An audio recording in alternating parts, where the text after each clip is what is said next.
ئەو برادرانە بڕیاریان داوە هێرش بکەن. خوای سلێمانی بپارێزە.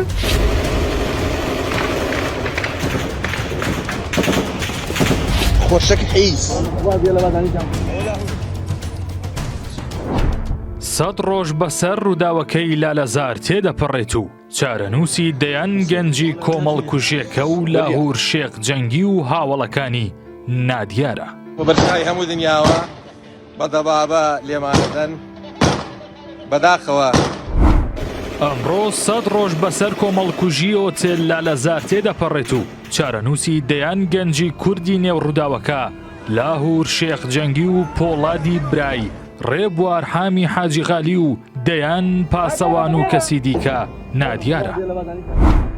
دەگەڕێنەوە بۆ ئێوارەی ڕۆژی 21 ئابی ئەمساڵ هەر لەگەڵ تاریکی شەو شار پڕکرا لە تانک و هەمەڕ و ئۆتۆمبێلی سەربازی شار شڵەژاو بە تێپەڕبوونی کات نیشانەکان و ئامانجی جوڵەی ئەم هێزانە لە لای خەڵکی کوردستان ئاشکرا دەبوو. خوای سلێمانی بپارێزە. دخواوەرە بوو بۆ ناوخۆی خۆمان وا بکەین. دوای چەند کاتژمێرێک ئامانجەکان دیاری کران کە بریتی بوون لە 1.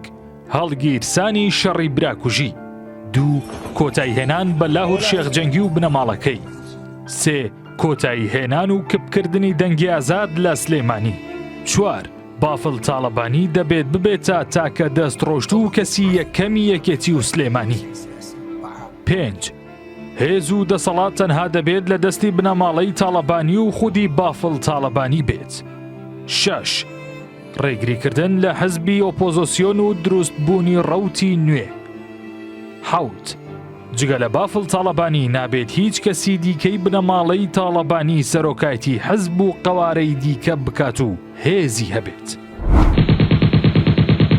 جوڵەکان دەستیان پێکرد ڕووی لولەی تانک و ئارپیچی و چەکەکان لە لالەزار کرا شوێنی مەبەست و ئامانج بەڕوونی دیاری کرا. هەموو ئەوانەی تا ئێستا لە سلێمانی ڕوودەدەن ڕووداوی نایاسایی و ناسروشتین. ئەو برادرانە بڕیاریان داوە هێرش بکەن. منم دوا پەیام بێلەوانەی بۆ خەڵکی هەرێمی کوردستان ئێمە بە پێوە وەستاوین بە پێوەش دەمرین. هەر بۆیە لاهور شێخ جەنگی لە کەناڵی میدیایی دەرکەوتو لە ڕێگەی ڤیدیۆوە پەیامی جیاوازی بڵاو کردەوە و ڕایگەیاند هێزەکە بۆ دەستگیرکردن و کوشتنی من هاتوون و من تا دوا خولەک شەڕ دەکەم. ئەوەی بەرامبەر من دەکرێت زوڵمە و لە دەرەوەی یاسایە بۆیە خۆم بەدەستەوە نادەم. بە فەرمانی بافڵ تاڵەبانی شەڕێکی نابەرامبەر دەستی پێکرد لە هەموو لایەک هێرش کرایە سەر ئۆتێل لالەزار و تا بەیانی شەڕێکی نابەرامبەر کرا. دوجار لاهور شێخ جەنگی و فەرماندە و سەربازەکانی دیکەی بەرەگەل بەهۆی نەمانی پێداویستی شەڕ خۆیان بەدەستەوەدا. لەو ڕووداوەدا هێزەکانی کۆماندۆ و دژە تیرۆر و هێزەکانی دیکەی یەکێتی زیاتر لە 30 پاسەوانی لاهور شێخ جەنگیان کوشت و دواتر تەرمەکانیان لە نێو واگری باڵەخانەکان سووتێنرا. جیالەوە دەیان سەرباز و پاسەوانی دیکەی لاهور شێخ جەنگی هاو شەڕی سەرۆکی بەرەی گەل و ئەندامەکانیان دەستگیر کران و تاوەکو ئێستا چارەنووسیان نادیارە و ڕێگە نادرێت خێزانەکانیان بیانبینن. لەو گۆڕێ ئەو حزبەت چووە دوهمەچ پەیدا کردی ئەو هەموو خەڵکە ئەو هەموو جیران و کوشتن و سوتان و بڕین و ئەمڕۆ 100 ڕۆژ بەسەر ئەم ڕووداوە تێپەڕ دەبێت. بەڵام هێشتان ئاسەوارەکانی ئەم شەڕا کۆتایی نەهاتووە و خێزانەکانی بەشێک لە قوربانیان چاوەڕوانی وەرگرتنی تەرمی سوتاوی ڕۆڵەکانیان و ئازادکردنیان.